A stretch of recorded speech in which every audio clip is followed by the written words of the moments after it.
Today is Texas Independence Day, commemorating our Declaration of Independence way back in 1836. And although we are now a member of the USA, many still like to think of themselves as the Lone Star amongst the other states. Paige is live at the newly opened Barrel and Bones in North Richland Hills to celebrate our great state of Texas. Hello, Paige. Well, howdy, y'all. Good morning to you, and good morning, Texas. We're here at Barrel and Bones. This is the newly opened location in North Richland Hills. We got a good group here, don't we? Woo! Yeah, we're Texas proud. That's so true, because we are indeed celebrating Texas Independence Day way back, as you heard, in 1836. We declared our independence.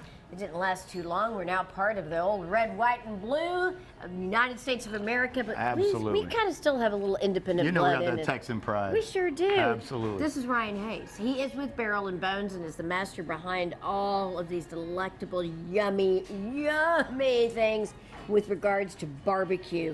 Let's talk a little bit about how Barrel and Bones is like the perfect place to come to celebrate Texas Independence Day. Well, not only do we have all of this fantastic food, but we've got a great team. We carry tons of Texas spirits, lots of local beers, just everything you need to have a great time today. And you really know your stuff. We're going to give you a little lesson in barbecue. So come on over here, Ryan.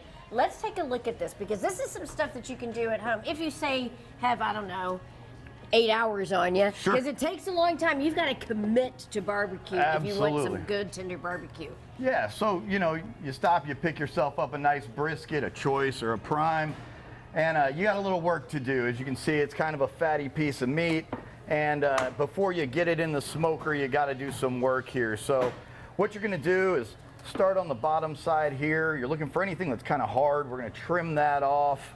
And then we're going to flip it over here. We're going to trim all this fat down to about 1/4 of an inch consistency around it. And then round off your corners and your edges so that smoke can roll around your brisket really well. You don't end up with any burnt or charred pieces. You seem to know a thing or two about this. We make a couple. We make a couple a day. That's so true. All right, let's go on then. From there, we'll talk about seasoning. So you're going to end up with this guy here. As you can see, we've trimmed it, we've rounded it. Next thing you got to do is season it. And you want to make sure you season it nice and liberally. That's going to create that beautiful bark. Now, is your seasoning specific to Barrel and Bones? You know, they say barbecue's an art, so there is no right or wrong way. People like to experiment, but what we do is just salt, pepper, garlic, and paprika. Just keep it that simple. Just keep it simple. Just Absolutely. keep it simple. All right, and you also say season liberally, though. Oh yeah, you got to get it on there. I mean, you really want to make sure you're getting it nice and coated. Don't be stingy with it.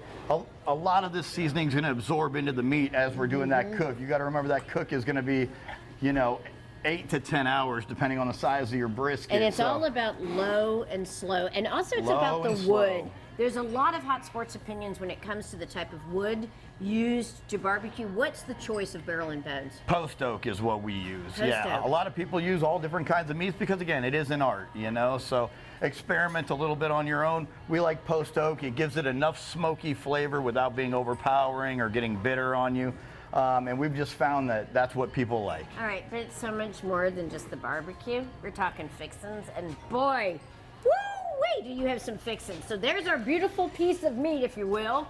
Yummy, yummy fixins. Tell us what we're looking at right here. We've got a little bit of most of our great stuff here. We've got some Texas Twinkies, some delicious pulled pork. Stop. Texas Twinkies.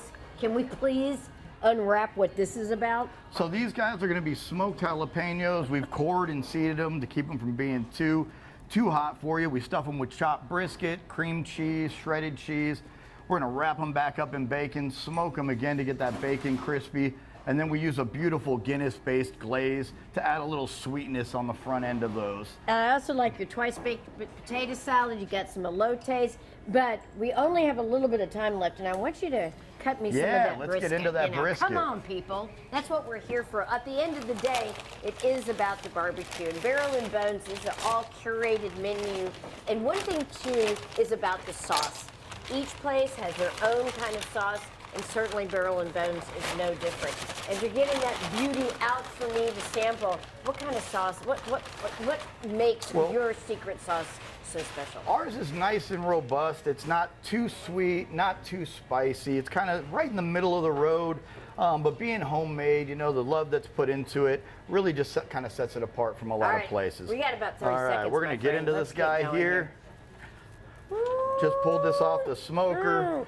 And as you can see, folks out here, that can we is get a a round of nice, applause for juicy that brisket there. beautiful brisket. I can't think, cut me off a little slice. Oh, yeah. I cannot think of a better way to celebrate Texas Independence Day. As you mentioned, we are still like a little independent nature, and this is a great place to celebrate. So I'm going to be taking a little bite myself, and who knows, Aaron, maybe I'll be bringing some of this back to you.